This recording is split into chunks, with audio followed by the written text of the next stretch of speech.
Good morning everyone, welcome to daily current affair session. आज हम discuss करेंगे 23 के important current affairs.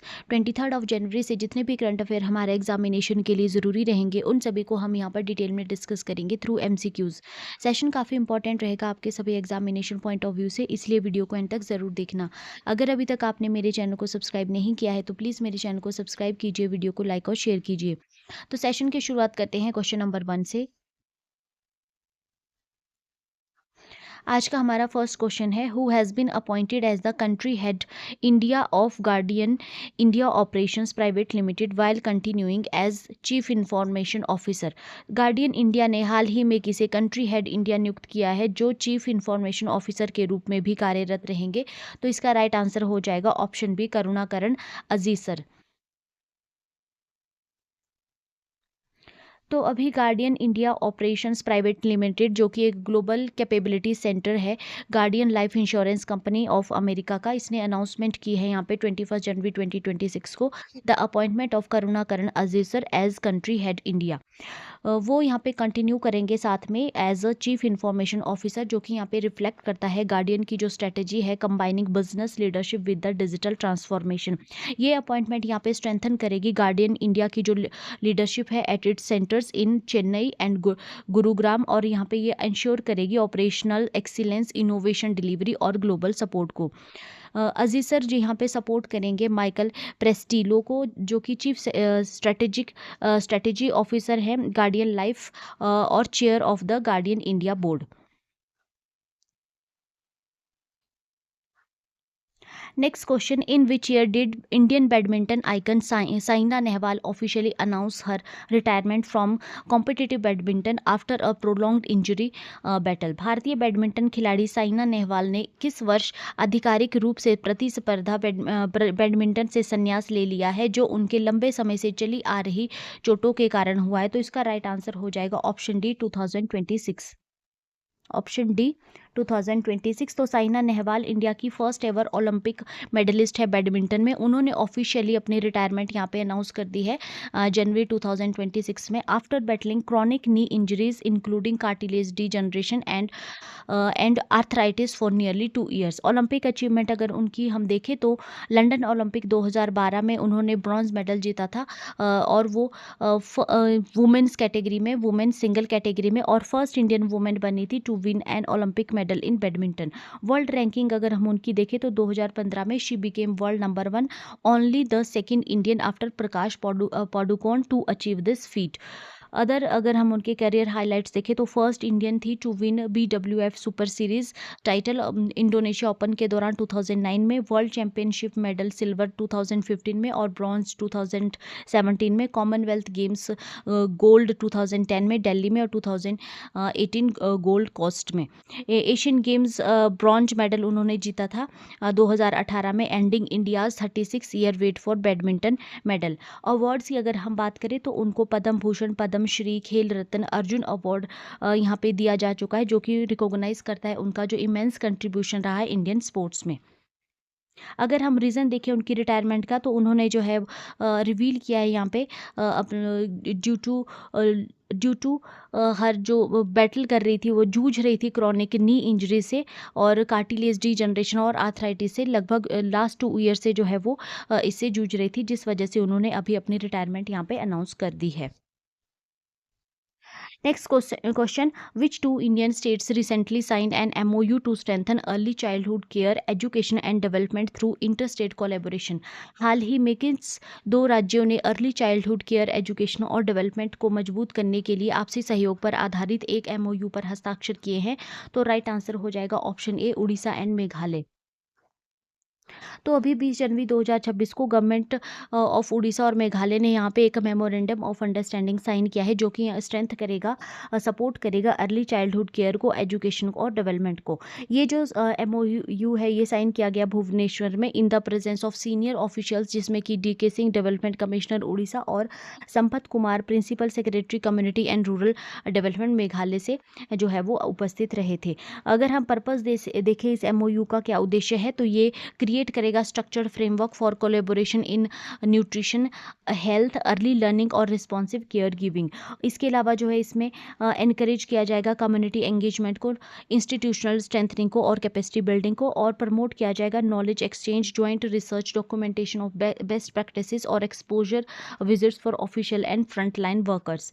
Mutual strength की अगर हम बात करें तो उड़ीसा जो है यहाँ पे प्रोवाइड करेगा expertise in community based and culture responsive education care and development initiative, और मेघालय यहाँ पे कंट्रीब्यूट करेगा innovative approaches in tribal and geographically challenging regions में। MOU जो है यहाँ पे ये सपोर्ट करेगा इंडिया की national priorities on nutrition, education and health, और यहाँ पे ये स्ट्रेंथन प्रोवाइड करेगा हमारा जो कोऑपरेटिव फेडरलिज्म है through interstate collaboration. Next question, under which scheme has the Assam government announced monthly financial assistance of rupees 25,000 for research scholars and rupees 40,000 for दिव्यांग scholars? तो असम सरकार ने हाल ही में किस योजना के तहत शोधार्थियों को 25,000 रुपये और दिव्यांग शोधार्थियों को 40,000 रुपये मासिक वित्तीय सहायता देने की घोषणा की है? तो राइट आंसर हो जाएगा ऑप्शन बी, अटल विचल अग्रगामी आसाम स्कीम। तो अभी गवर्नमेंट ऑफ आसाम ने यहाँ पे अनाउंस किया है एक न्यू स्कीम को, जिसका नाम है अटल विचल अग्रगामी आसाम, जिसको कि अभी जो है वो लॉन्च किया जाएगा 11 फरवरी 2026 को। इस स्कीम की अगर हम बात करें तो इसमें 25,000 रुपये पर मंथ जो है वो रेगुलर रिसर्च स्कॉलर्स को प्रोवाइड किए जाएंगे, और 40,000 रुपये पर मंथ जो है वो दिव्यांग और डिफरेंशियली एबल्ड रिसर्च स्कॉलर्स को प्रोवाइड किए जाएंगे। ये जो स्कीम है यहाँ पे अप्लाई करेगी स्कॉलर्स को जो कि एनरोल्ड रहेंगे यूनिवर्सिटीज़ में और हायर एजुकेशन इंस्टीट्यूशन में अक्रॉस आसाम स्टेट। ऑब्जेक्टिव क्या है इस स्कीम का? तो ये यहाँ पे रिड्यूस करेगा फाइनेंशियल बैरियर्स को और प्रमोट करेगा इनोवेशन और स्ट्रेंथन करेगा आसाम की position as a knowledge driven economy. ये जो स्कीम है इसको अनाउंस किया गया है सीएम हेमंता बिस्वा शर्मा के द्वारा, और उन्होंने इसको डिस्क्राइब किया है as a transformative step for Assam's academic ecosystem. Inclusive approach इस पे फॉलो की गई है, जो हायर सपोर्ट यहाँ पे दिव्यांग स्कॉलर्स को यहाँ पे रिफ्लेक्ट करता है इंक्लूसिव पॉलिसी मेकिंग को, जो कि इंश्योर करता है equal opportunities in higher education. क्या बेनिफिट इसके रहेंगे? तो इसमें जो है ये जो स्कीम है यहाँ पे हेल्प करेगी, कवर करेगी रिसर्च मटेरियल्स को, और यहाँ पे फील्ड वर्क को और लिविंग एक्सपेंसेस जो रहेंगे स्टूडेंट्स के। इसके अलावा ये एनकरेज करेगी लॉन्ग टर्म और डेप्थ इन रिसर्च प्रोजेक्ट्स को। इसके अलावा इससे जो है वो ह्यूमन कैपिटल डेवलपमेंट को जो है यहाँ पे सपोर्ट मिलेगा, और इसको अलाइन किया जाएगा with national priorities of innovation and self reliance. Next question, according to the Nombio Safety Index 2026, which city ranked as the safest in India while Qingdao China topped globally? तो Nombio Safety Index 2026 के अनुसार भारत का सबसे सुरक्षित शहर कौन सा है, जबकि वैश्विक स्तर पर क्विंगडाओ चाइना पहले स्थान पर है? तो इसका राइट आंसर हो जाएगा ऑप्शन सी, मंगलुरु। तो नोम्बियो सेफ्टी इंडेक्स 2026 यहाँ पे रिलीज़ किया गया अभी जनवरी में रिसेंटली, जिसमें कि यहाँ पे कवर किया गया 304 सिटीज़ को वर्ल्ड वाइड। ग्लोबल रैंकिंग अगर हम देखें तो क्विंगडाओ चाइना से यहाँ पे फर्स्ट रैंक पे रहा है globally with a safety score of 89.2। Other top cities में यहाँ पे इंक्लूड हुए हैं आबू धाबी यूएई से, दोहा कतर, शारजहाँ यूएई और दुबई यूएई। इंडिया की अगर हम रैंकिंग देखें तो हमारा बेंगलुरु कर्नाटका से यहाँ पे 46 रैंक पे रहा है ग्लोबली, और इसको जो है डिक्लेयर किया गया safest city in India with a score of 74.4। Other top Indian cities देखें तो अहमदाबाद इस यहाँ पर आ जाता है 68.5 स्कोर के साथ। उसके बाद जयपुर, फिर कोयम्बटूर और तिरुवनंतपुरम इसमें शामिल किए गए हैं। इंडिया की अगर हम ओवरऑल परफॉर्मेंस देखें तो इंडिया यहाँ पे जो है ग्लोबली 17th पोजीशन पे रहा है among the countries world wide with an overall safety score of 55.8, और इसको जो है यहाँ पे मॉडरेट कैटेगरी में रखा गया है। इंडिया की लार्ज मेट्रो सिटीज़ जिसमें दिल्ली, नोएडा और गुरुग्राम आ जाते हैं, इनको यहाँ पे लीस्ट सेफ सिटीज़ में रखा गया है। दिल्ली यहाँ पे 255th ग्लोबली रैंक पे रहा है, जो कि यहाँ पे हाईलाइट करता है challenges in urban crime and policing. Safest country 2026 की अगर हम देखें तो यूएई यहाँ पे टॉप किया है विद अ स्कोर ऑफ 86, और उसके बाद कतर, और उसके बाद थर्ड नंबर पे यहाँ पे अंडोरा आ जाता है 84.8 स्कोर के साथ। लीस्ट सेफ कंट्रीज़ यहाँ पे पापुआ न्यू गिनी, वेनेजुएला और हैती यहाँ पे रैंक किए गए हैं लोएस्ट, जो कि यहाँ पे रिफ्लेक्ट करते हैं governance and law and order challenges को। निम्बियो की अगर हम बात करें तो इसको जो है फाउंड किया गया था 2009 में। इसका जो हेडक्वार्टर है वो बेलग्रेड सर्बिया में है और ये वर्ल्ड का largest crowd sourced but database है on cost of living, quality of life, pollution, traffic और क्राइम के ऊपर जो है यहाँ पे ये रिपोर्टिंग करता है। इसके सीईओ हैं Maladen Edmovic. Next question: which country recently agreed to join Donald Trump's proposed Board of Peace aimed at overseeing the Gaza ceasefire and reconstruction? तो हाल ही में किस देश ने डोनाल्ड ट्रंप द्वारा प्रस्तावित बोर्ड ऑफ पीस में शामिल होने का निर्णय लिया है, जिसका उद्देश्य गाजा युद्ध विराम और पुनर्निर्माण की देखरेख करना है? तो इसका राइट आंसर हो जाएगा option B, Israel.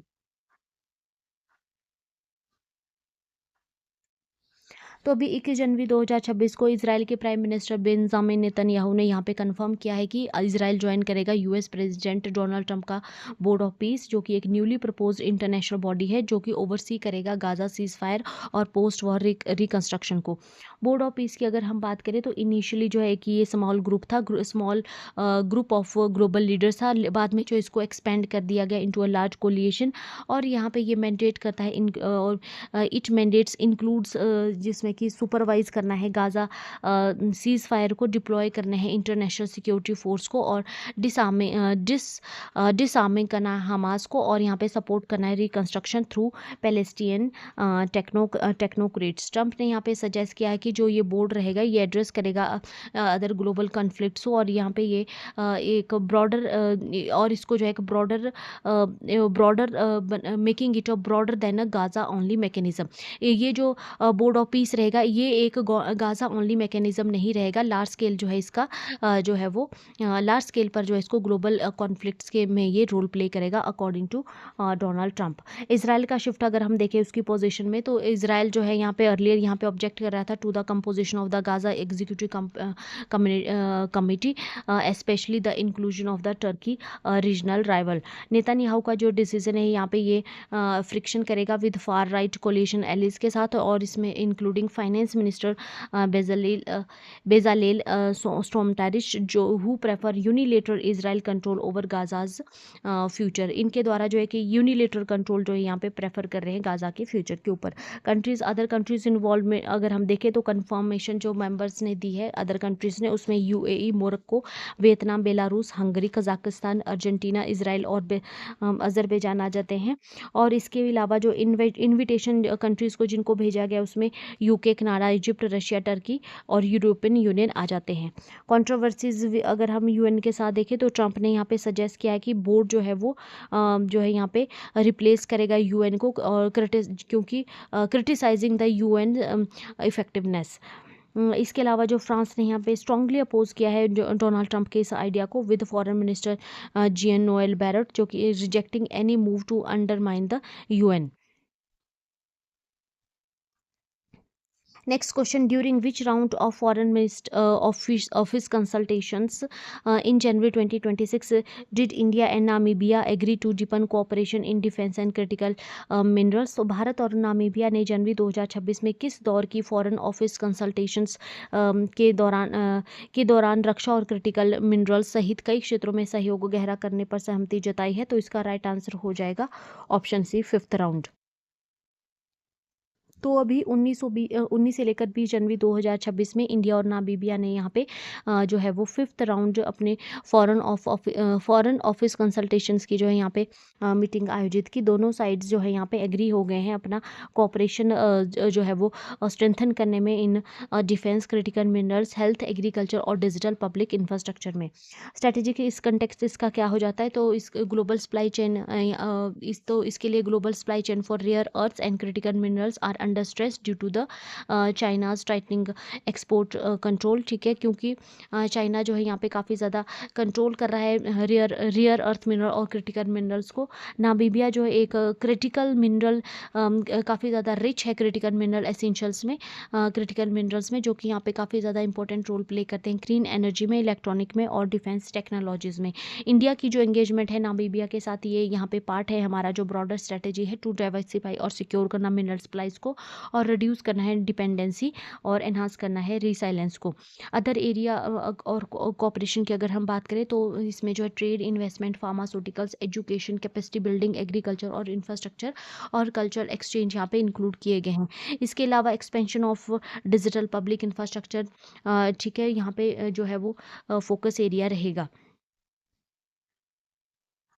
Diplomatic theme क्या रही इस मीटिंग की, तो इसमें जो है कंसल्टेशन ने यहाँ पे रीअफर्म किया साउथ साउथ कोऑपरेशन को और एम्फेसाइज किया यहाँ पे इंक्लूसिव ग्रोथ और सस्टेनेबल डेवलपमेंट को।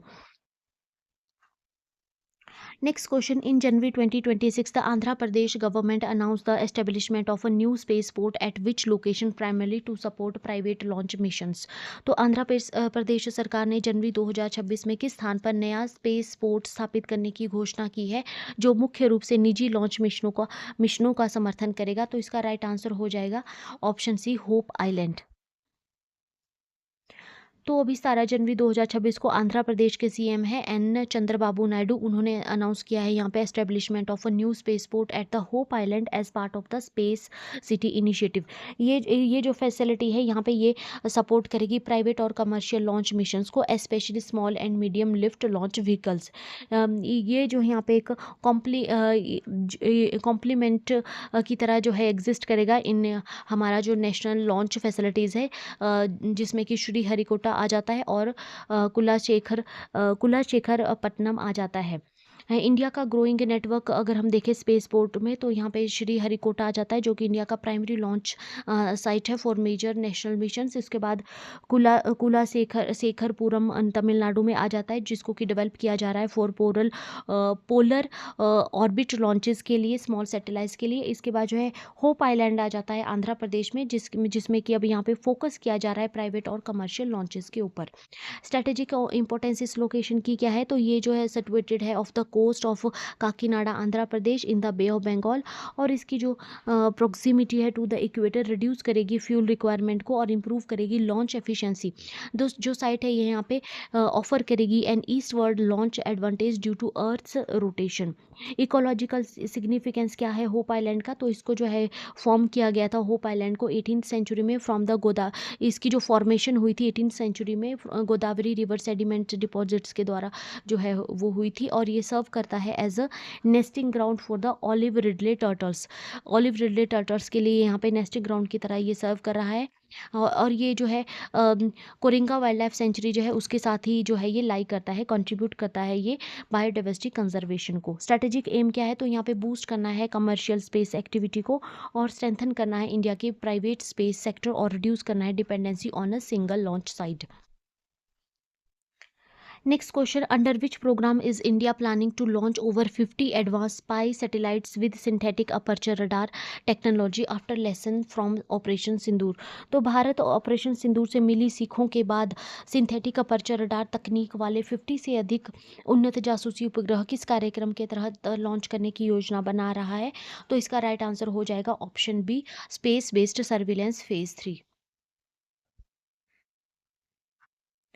तो इंडिया यहाँ पे प्लान कर रहा है to deploy over 50 advance spy satellite after surveillance gaps were expose during the operation Sindoor और 4-day कॉन्फ्लिक्ट विद पाकिस्तान। ये जो सैटेलाइट है यहाँ पे स्ट्रेंथन करेगी हमारा ब्रॉडर मॉनिटरिंग और रिड्यूस करेगी dependency on foreign imaginary. India जो है यहाँ पे मूव कर रहा है from electro optical imaging satellite to synthetic aperture radar satellite. Synthetic aperture radar जो है यहाँ पे अलाउ करते हैं high resolution imaging at night और night and through cloud cover, जो कि इंश्योर करते हैं कॉन्टिन्यूस सर्विलेंस को. This is a critical for modern warfare and national security. This is a critical step for a modern warfare and national security purpose. Program की अगर हम detail देखें तो ये जो एक्सपेंशन इसकी रहेगी under the space based surveillance phase 3, जो कि जिसको कि यहाँ पे क्लियर किया गया है कैबिनेट कमेटी के द्वारा on security in October 2025. More than 50 satellite जो है यहाँ पे लॉन्च की जाएगी, develop by ISRO and 3 private Indian firms. Total cost जो है इसमें डिप्लॉइंग अप टू 50 सैटेलाइट यहाँ पे जो है वो 260 मिलियन, यानी कि 26,000 करोड़ जो है यहाँ पे बताई गई है. एडिशनल फीचर्स अगर हम देखें तो satellite to satellite data transfer जो इसमें डाला इंक्लूड किया जाएगा, जो कि रिड्यूस करेगा dependence on ground station, speed up करेगा हमारे इंटेलिजेंस शेयरिंग को. अदर फीचर अगर हम देखें तो ये ओवरसी करना ग्राउंड स्टेशंस को, प्लान इन मिडल जो ओवरसी करना ग्राउंड स्टेशंस को, तो उसमें प्लान किया गया है in middle east, south east Asia, Scandinavia for faster global coverage. इसके अलावा जो है वो बॉडी गार्ड सैटेलाइट का फीचर इसमें ऐड किया गया है, जिसको कि डिज़ाइन किया जाएगा टू डिटेक्ट और काउंटर करेगा ये threats to Indian spacecraft in orbit. Next question: who among the following has been named to the founding executive board of the Board of Peace for Gaza Redevelopment under the President Donald Trump's 20-point peace plan? Very important question. तो निम्नलिखित में से किसे राष्ट्रपति Donald Trump की 20 सूत्रीय शांति योजना के तहत गाजा पुनर्विकास के लिए बोर्ड ऑफ पीस की कार्यकारी समिति में शामिल किया गया है? तो इसका राइट आंसर हो जाएगा ऑप्शन बी, अजय बंगा. तो अभी 16 जनवरी 2026 को व्हाइट हाउस ने यहाँ पे अनाउंस किया है formation of board of peace as part of phase 2 of Donald Trump's 20-point Gaza peace plan. Board जो है यहाँ पे ओवरसी करेगा गाजा रिकंस्ट्रक्शन को, गवर्नेंस को और इकोनॉमिक रिवाइवल को. तो इसमें कुछ की अपॉइंटमेंट की गई है. अजय बंगा जो कि एक इंडियन अमेरिकन प्रेसिडेंट हैं बोर्ड वर्ल्ड बैंक ग्रुप के, उनको यहाँ पे जो है वो बनाया फाउंडिंग जो यहाँ पे बनाया गया है फाउंडिंग एग्जीक्यूटिव बोर्ड में जो इनको इनका नाम डाला गया है. अदर मेंबर अगर हम देखें तो उसमें यूएस सेक्रेटरी आ जाते हैं, US secretary of state Marco Rubio, special envoy Steve Witkoff, Jared Kushner और former UK PM Tony Blair को जो है इसमें जो है वो डाला गया है फाउंडिंग एग्जीक्यूटिव बोर्ड में. इसके अलावा Apollo global CEO Mark Rowan और US deputy NSA Robert Gabriel को जो है यहाँ पे इनका नाम जो है डाला गया है फाउंडिंग एग्जीक्यूटिव बोर्ड में.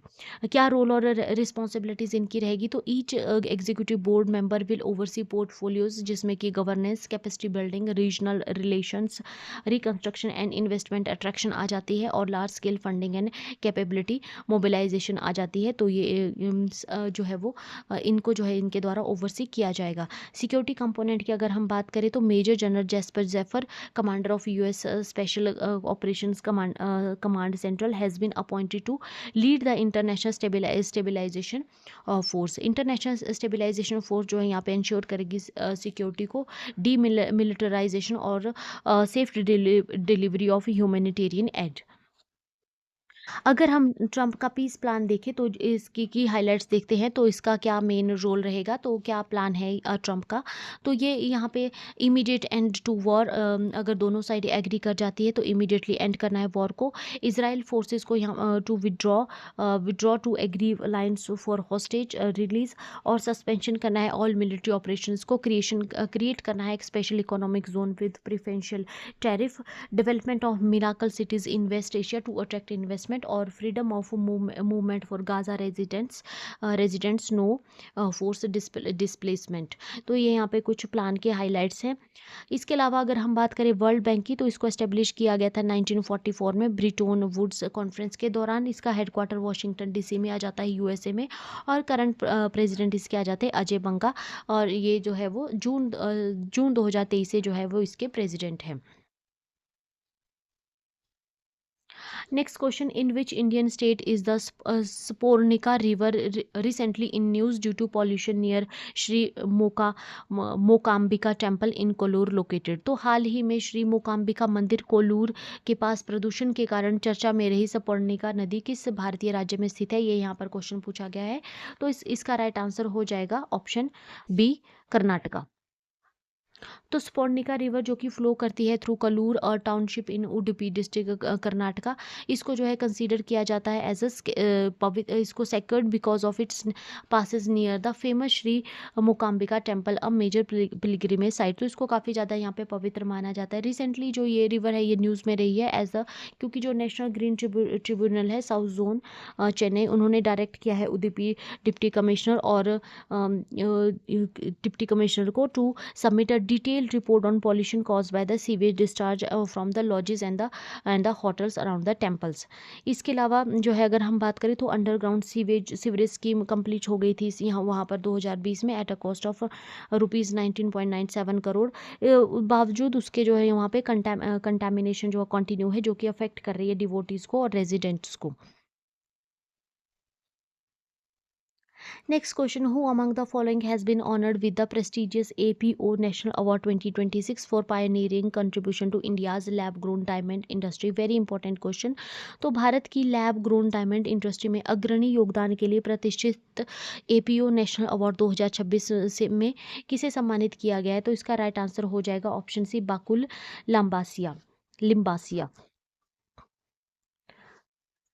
तो एपीओ नेशनल अवार्ड जो है इंस्टीट्यूट किया गया है by the Asian productivity organization के द्वारा, और ये जो है एडमिनिस्ट्रेड किया जाता है in India by national productivity council under the department for promotion of industry and internal trade, government of India के द्वारा। इसको जो यहाँ पे कंसिडर किया जाता है one of the highest recognition for the productivity excellence innovation and leadership across sectors. इसके जो रेसिपिएंट है इस बार के अनाउंस किए गए हैं 2026 में, तो ये आ जाएंगे पाकुल लिम्बासिया जो कि फाउंडर है भटवारी टेक्नोलॉजीज प्राइवेट लिमिटेड सूरत, वो यहाँ पे रिसीव करेंगे जो ये उनको जो ये अवार्ड दिया गया है जनवरी 2026 में।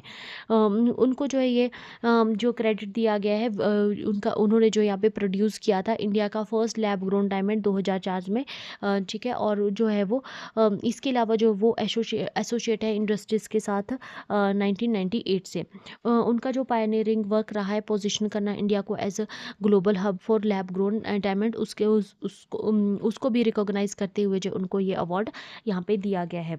सिग्निफिकेंस अगर हम देखें तो ये अवार्ड यहाँ पे मार्क करता है historic milestone for India's lab grown diamond industry, और एक्नॉलेज करता है स्ट्रेटेजिक और इकोनॉमिक रिलेवेंस को।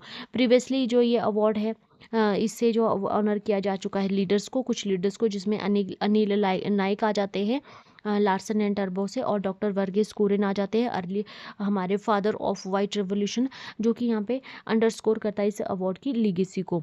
लिम्बासिया का जो ये रिकॉग्निशन है ये यहाँ पर हाईलाइट करता है इंडिया का आत्मनिर्भर भारत विजन को, और प्रमोट करता है टेक्नोलॉजी ड्रिवन मैन्युफैक्चरिंग स्टेबिलिटी और एक्सपोर्ट लेड ग्रोथ को। लैब ग्रोन जो डायमंड है यहाँ पे इमर्ज हो रहे हैं as an engine of employment, export growth और टेक्नोलॉजी एडवांसमेंट, और ये यहाँ पे प्रोवाइड कर रहे हैं sustainable alternative to traditional mined diamonds. इसके अलावा जो है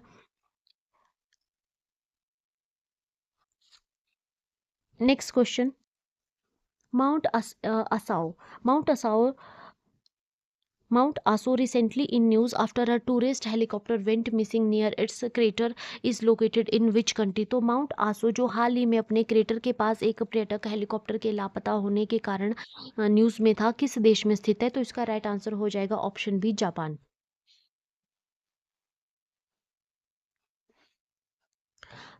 तो mount Aso one of the largest active volcano in Japan, जो कि लोकेटेड है Kumamoto prefecture, Kyushu island south west Japan में। ये यहाँ पे फेमस है फॉर इट्स मैसिव कैल्डेरा और 5 peaks, the most active being Nakadake crater. Recently क्यों न्यूज़ में है? तो अभी एक टूरिस्ट हेलीकॉप्टर रोबिन्सन R44 जो कि यहाँ पे कैरी कर रहा था 3 लोगों को, जिसमें कि एक वेटर्न पायलट और 2 ताइवानीज पैसेंजर्स थे, वो यहाँ पे मिसिंग हो गया है नियर माउंट असाओ। ये जो हेलीकॉप्टर है ये जो इसने टेक ऑफ किया था फ्रॉम अ जू इन आसो city for a short sight seeing tour but never return. Police helicopter यहाँ पे पुलिस जो हेलीकॉप्टर है इसने यहाँ पे स्पॉट किया है objects resembling and aircraft inside the Nakadake crater but confirmation is pending. तो पुलिस जो सर्च कर रही थी उनके द्वारा जो एक ऑब्जेक्ट जो कि रिजेंबल कर रहा था एयरक्राफ्ट के साथ, तो नाकाडेक क्रेटर में जो है इसको देखा गया है, बट कंफर्मेशन अभी नहीं की गई। सर्च ऑपरेशन जो है काफ़ी ज़्यादा हैम्पर हुए हैं ड्यू टू क्लाउडी वेदर और नेक्स्ट डे जो है इसको रिज्यूम किया जाएगा। अगर हम बात करें प्रीवियस जो इवेंट हुए थे तो 2024 में, इससे पहले भी जो एक साइट सीइंग जो हेलीकॉप्टर था वो यहाँ पे जो है वो जो है वो इमरजेंसी लैंडिंग जो इसकी करवाई गई थी, और जिसमें 3 लोग जो है यहाँ पे इंजर हो गए थे माउंट आसो में। माउंट आसो जो है लास्ट टाइम इरप्ट हुआ था अक्टूबर 2021 में, sending a massive plume of smoke into the sky. Next question, with which movement was Parvati Giri, whose centenary birth anniversary was observed on 19th January 2026 associated? तो पार्वती गिरी जिनकी जन्म शताब्दी 19 जनवरी 2026 को मनाई गई, किस आंदोलन से जुड़ी थी? तो इसका राइट आंसर हो जाएगा option B, Quit India movement. तो पार्वती गिरी जो कि एक फ्रीडम फाइटर थी उड़ीसा से, जिनको कि mother Teresa of western Orissa के नाम से जाना जाता था उनके ह्यूमैनिटेरियन वर्क के लिए। 19 जनवरी 2026 को उनकी जो है वो सैनिटरी 100वीं जो है बर्थ एनिवर्सरी ऑब्जर्व की गई। प्राइम मिनिस्टर नरेंद्र मोदी ने उनको ट्रिब्यूट पे किया और हाईलाइट किया उनका रोल इन फ्रीडम स्ट्रगल, और उनका जो लाइफ लॉन्ग कमिटमेंट रहा सोशल जस्टिस के लिए।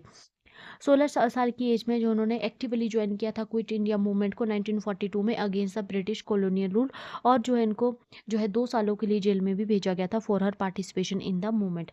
आफ्टर इंडिपेंडेंस जो उन्होंने अपनी लाइफ को जो है डेडिकेट कर दिया था सोशल सर्विस के लिए, जिसमें कि मेन फोकस उनके द्वारा tribal welfare, education health care और ऑर्फानेजेस के ऊपर दिया गया था।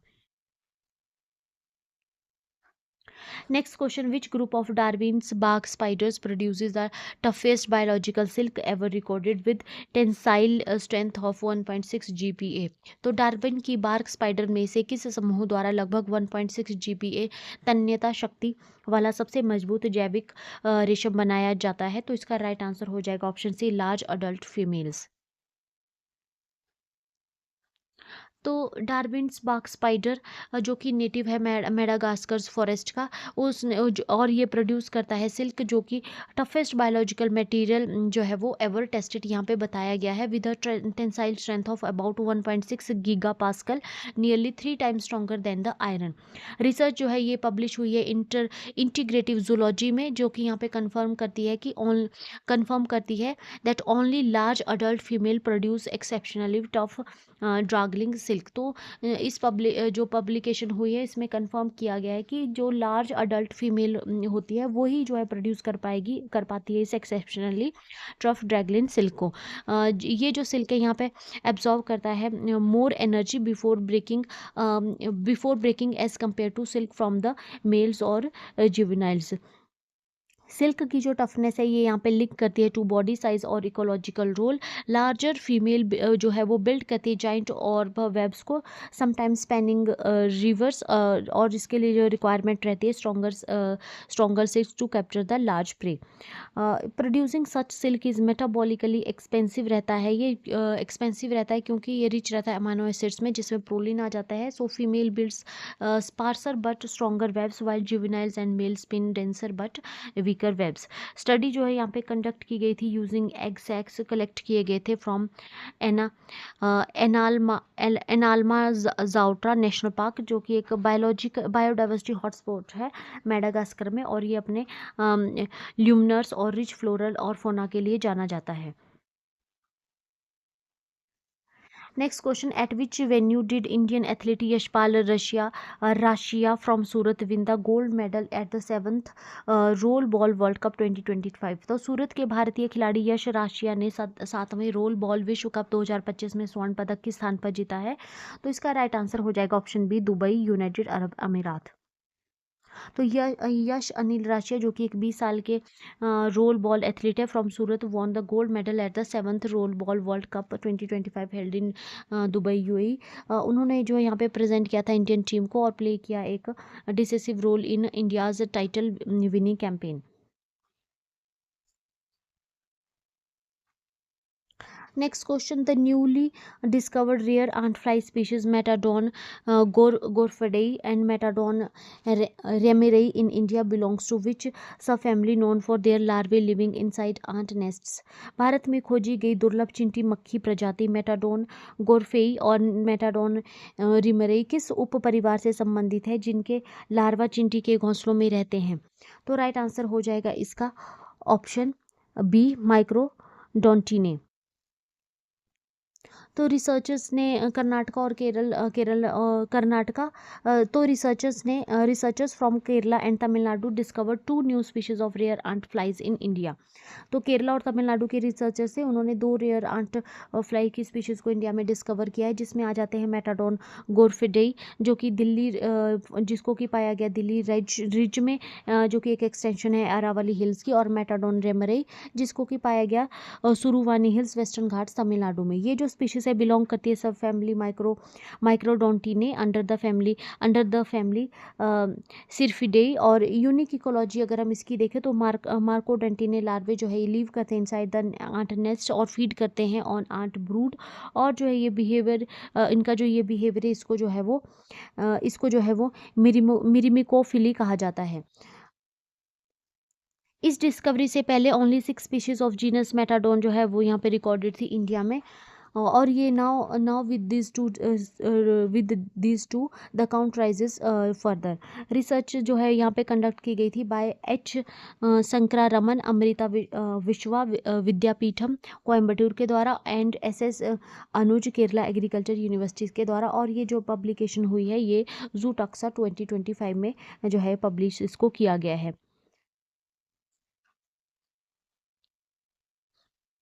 Next question: with which city became the first in Uttar Pradesh to achieve 100% scientific processing of municipal solid waste, earning the distinction of a zero fresh waste dump city in January 2026? तो जनवरी 2026 में किस शहर ने नगर ठोस अपशिष्ट का 100% वैज्ञानिक प्रसंस्करण प्राप्त कर जीरो फ्रेश वेस्ट डंप शहर का दर्जा हासिल किया है? तो इसका राइट आंसर हो जाएगा ऑप्शन सी लखनऊ। तो लखनऊ जो कि कैपिटल है उत्तर प्रदेश की, यहाँ पे जो है वो फर्स्ट सिटी बन गई in the state to achieve 100% scientific processing of the municipal solid waste, thus eliminating the need for open dumping. ये जो माइलस्टोन है ये अचीव किया गया था after the inauguration of the third waste processing plant at Shivpuri with a capacity of 700 metric ton per day, complementing जो कि यहाँ पे कॉम्प्लीमेंट कर रहा था एग्जिस्टिंग जो ऑलरेडी फैसिलिटीज़ हैं लखनऊ में। इसके साथ ही जो यहाँ पे जो प्लांट है इसने यहाँ पे प्रोसेस किया over 2100 metric ton of waste daily, while the city generates around 2000 metric tons per day. Waste is segregated into organic and inorganic fractions, जिसमें कि ऑर्गेनिक वेस्ट है इसको कन्वर्ट किया गया इनटू कंपोस्ट एंड बायोगैस, और inorganic जो waste है इसको जो है रिसाइकल किया गया और ट्रांसफॉर्म किया गया into refuse derived fuel for cement and paper industries. इसके अलावा जो डोर टू डोर कलेक्शन थी वो काफ़ी ज़्यादा एफिशिएंसी जो है इसमें नोट की गई, और 96.53 जो है यहाँ पे कलेक्शन की गई with source segregation exceeding 70%। Out of 18.5 lakh metric ton about 12.86 lakh metric ton जो है वो यहाँ पे साइंटिफिकली प्रोसेस किया गया, और यहाँ पे जो है रिक्लेमिंग की गई 25 एकड़ ऑफ लैंड की। फ्यूचर प्लान अगर हम देखें तो यहाँ पे एस्टेब्लिश करना है 15 megawatt waste to energy plant at Shivpuri, और कन्वर्ट जो है यहाँ पे करने का प्लान जो बनाया गया है approximate 1000 to 12 metric ton of daily जो वेस्ट रहेगा उसको इलेक्ट्रिसिटी में जो है वो इलेक्ट्रिसिटी में कन्वर्ट करना, रिड्यूस करना ट्रांसपोर्ट कॉस्ट को, और प्रमोट करना है सर्कुलर इकोनॉमिक प्रिंसिपल को। Next question: the draft National Electricity Policy 2026 released by Ministry of Power is set to replace which earlier policy notified in 2005?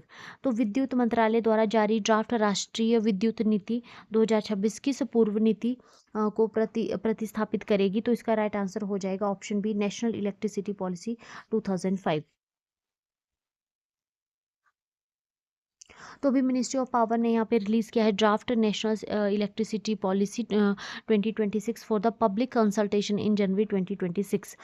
एक बार फाइनलाइज हो जाएगी तो उसके बाद जो है ये रिप्लेस कर देगी नेशनल इलेक्ट्रिसिटी पॉलिसी 2005 को, which was issued under the electricity act 2003। अगर हम 2005 की बात करें तो इंडिया पावर सेक्टर ने यहाँ पे काफ़ी ज़्यादा ट्रांसफॉर्म हुआ है, सिग्निफिकेंटली ट्रांसफॉर्मेशन यहाँ पे देखी गई है। इंस्टॉलेशन कैपेसिटी यहाँ पे इंक्रीज हुई है नियर 4-fold, और ये जो universal house hold electrification achieve की गई मार्च 2021 में, और यूनिफाइड नेशनल ग्रिड को ऑपरेशनल है यहाँ पे 2013 से। पर कैपिटल इलेक्ट्रिसिटी कंजप्शन जो है वो 1460 किलोवाट पर आज जो यहाँ पे पहुंची है 2024-25 के दौरान।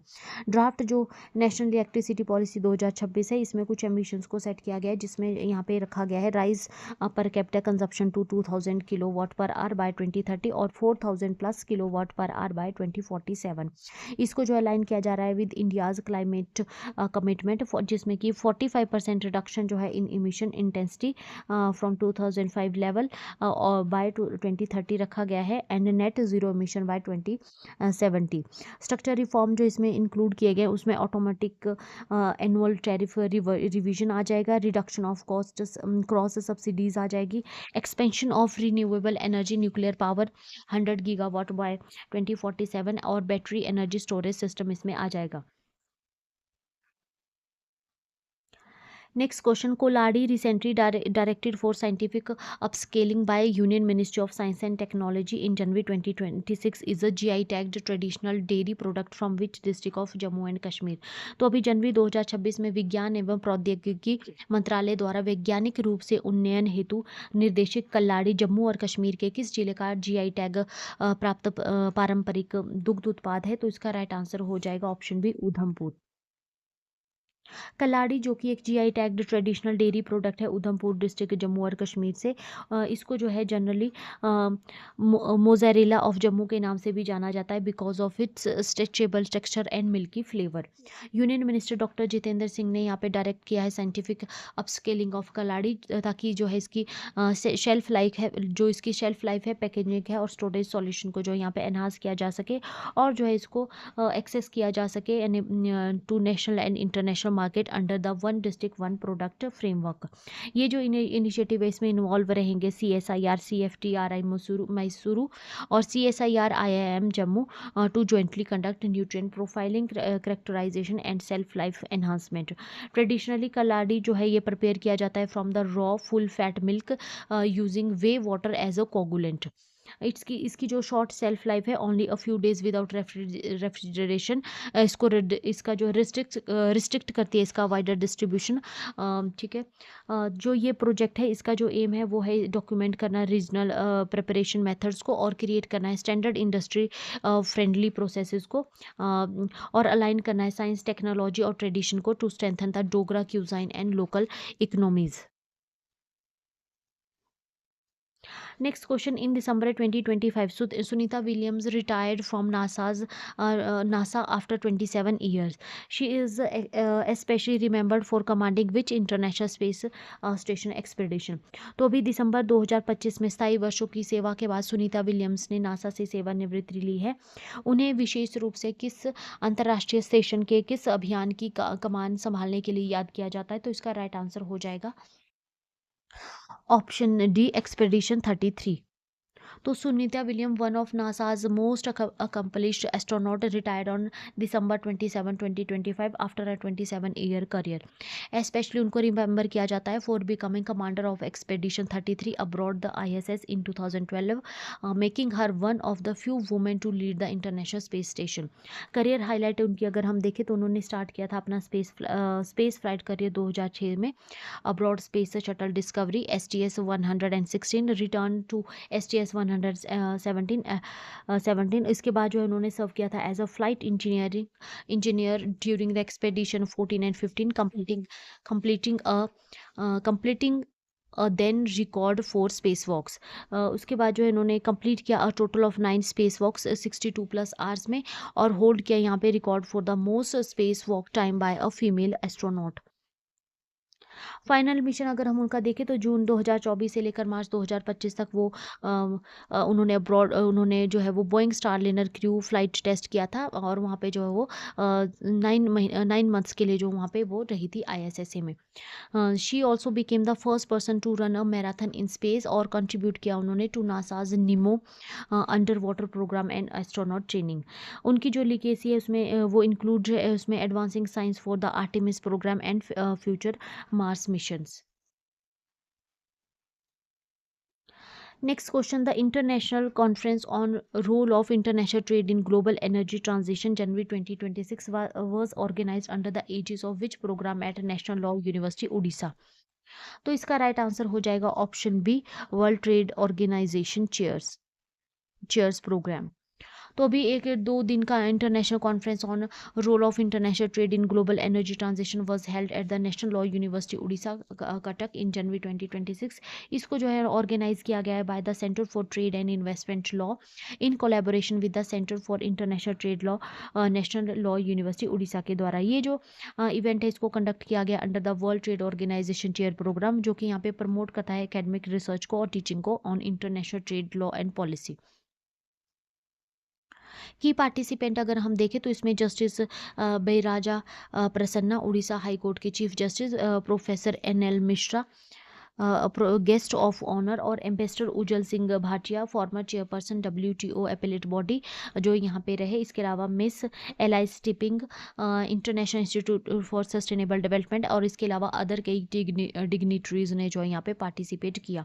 ये जो कॉन्फ्रेंस है यहाँ पे सर्व करी as a platform for policy dialogue and knowledge exchange, और जो कि अलाइन करती है global trade rule with sustainability and climate goals.